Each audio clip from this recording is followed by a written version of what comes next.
Story with Binaca. सुनिए कहानी Binaca की जुबानी।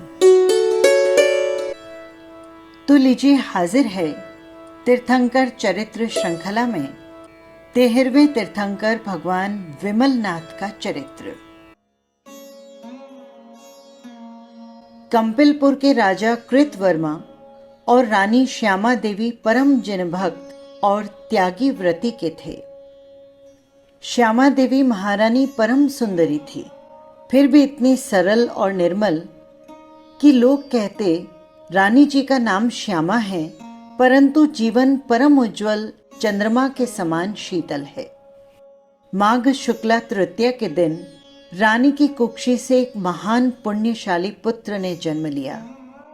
पुत्र जन्म के समय समूचे संसार में प्रकाश की किरणें फैल गई।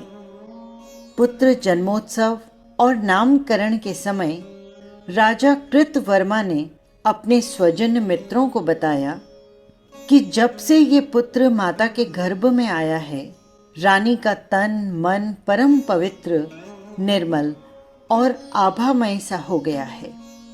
इसी कारण हम पुत्र का नाम रखना चाहते हैं विमल कुमार। राजकुमार का अनेक राजकुमारियों के साथ पाणी ग्रहण हुआ।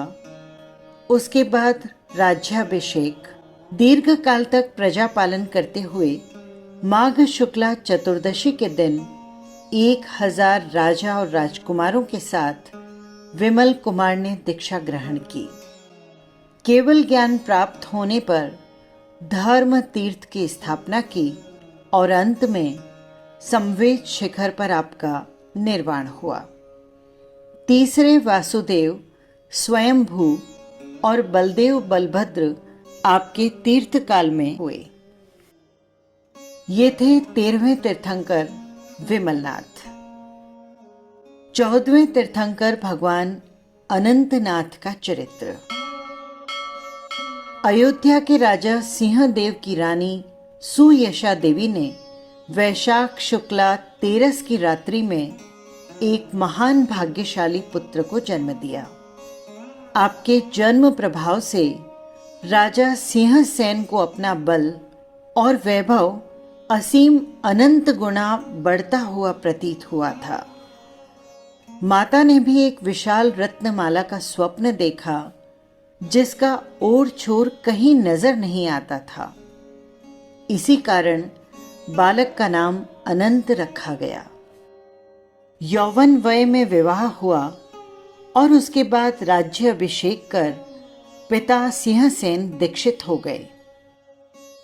अनेक वर्षों तक राज्य एवं प्रजा का पालन करते हुए अनंतनाथ के मन में राज्य त्याग कर दीक्षा का संकल्प जागा।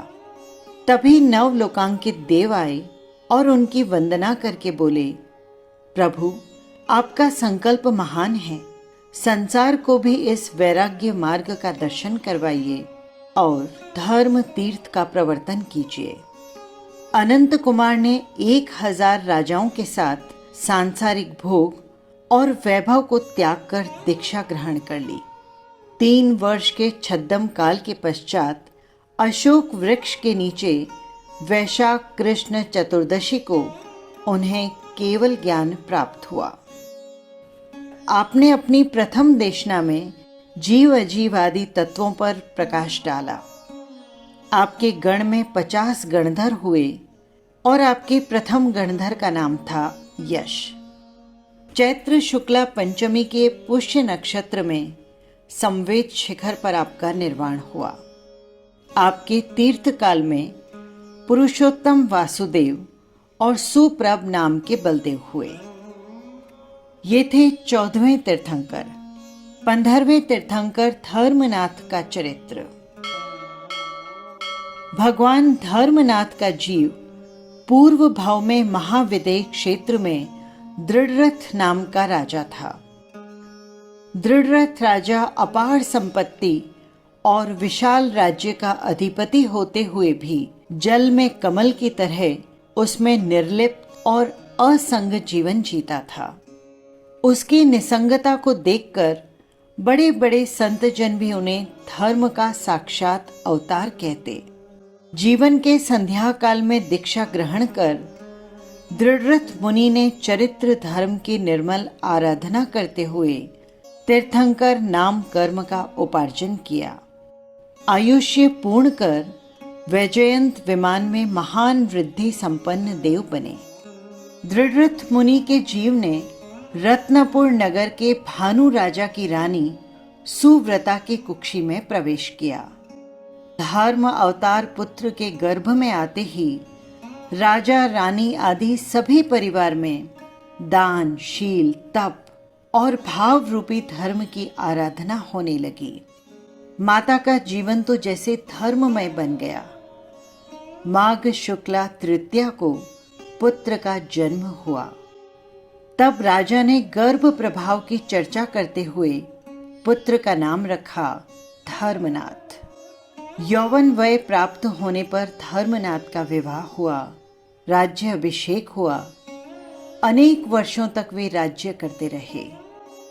एक दिन वैराग्य के हिलोरे उठते ही राज्य को त्याग कर उन्होंने दीक्षा ग्रहण कर ली।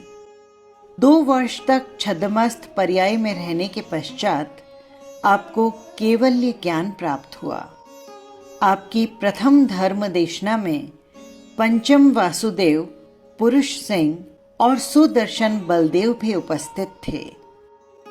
भगवान की प्रथम देशना मुख्यतः कषाय के स्वरूप और दुष्परिणामों पर हुई, जिसे सुनकर अनेक लोग प्रतिबोधित हुए और अंत में संवेद शिखर पर भगवान ने मोक्ष को प्राप्त किया। ये था भगवान विमलनाथ, अनंतनाथ और धर्मनाथ का चरित्र। फिर मिलेंगे 16वें तीर्थंकर शांतिनाथ के चरित्र के साथ। जय जिनेंद्र।